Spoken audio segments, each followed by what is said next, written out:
L'Île-de-France est une région pionnière en matière de production de gaz vert, une énergie 100% renouvelable produite par la méthanisation.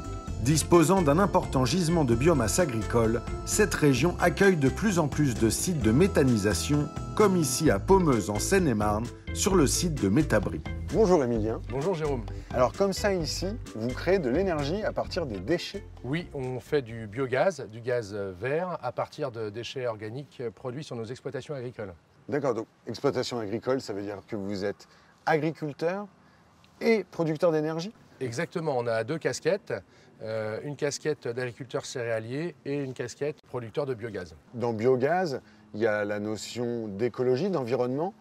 C'est pour ça que vous vous êtes lancé dans la méthanisation? Oui, on produit et on est dans un cercle vertueux qui permet d'un côté de récupérer des déchets, de les faire fermenter, de récupérer du gaz et ensuite de récupérer du digestat, donc de l'engrais organique, bio, qui nous permet d'être autonomes sur nos exploitations et de ne plus utiliser d'engrais chimiques.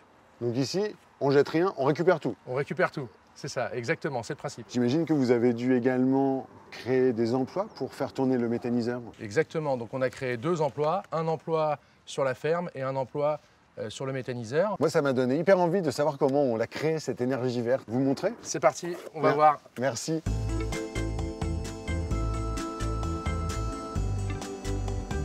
Et donc ici, c'est la première étape de la méthanisation. Exactement, c'est l'alimentation. Donc Kevin va chercher de la matière sur la plateforme, il la verse dans la trémie d'alimentation et ensuite la matière est injectée dans le digesteur pour partir en fermentation. D'accord, donc là, les choses sérieuses commencent, quoi, en fait. Exactement, on va faire du gaz. Allez, je te montre? Ouais, je te suis.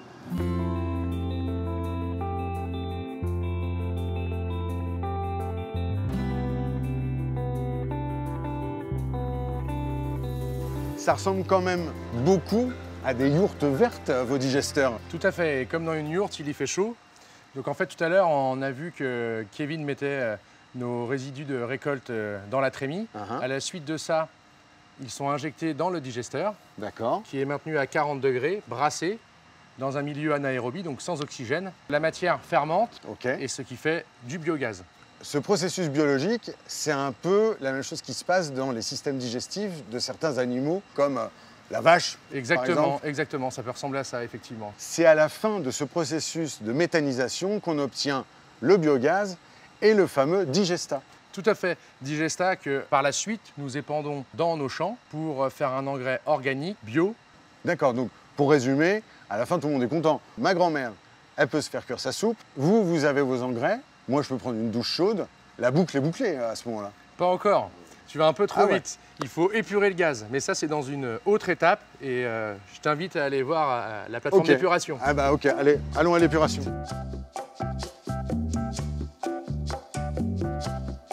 Donc ici, on est à la dernière étape qui est l'épuration. En quoi ça consiste?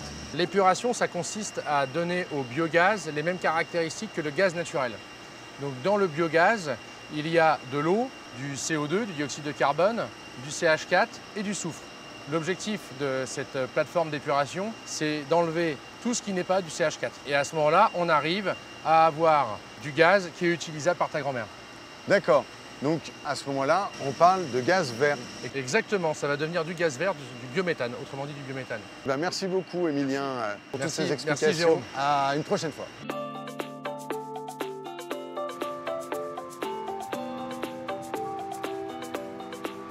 Dernière étape dans le processus de méthanisation, l'injection de gaz vert dans le réseau de distribution pour le rendre disponible auprès des usagers. Pour comprendre ce processus, nous allons retrouver Laurent Valtre, expert de l'exploitation de biométhane chez GRDF.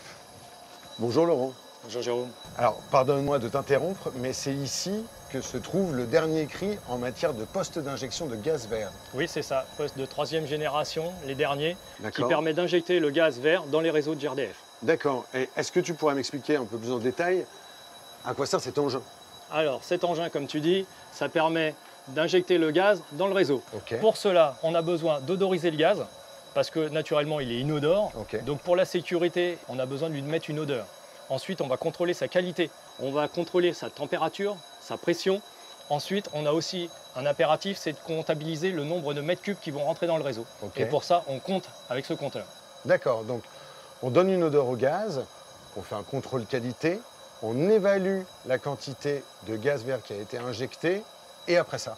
Du coup, il y a un automate qui se trouve juste derrière, qui lui va gérer en temps réel tous les paramètres. Et donc, si les paramètres ne sont pas bons?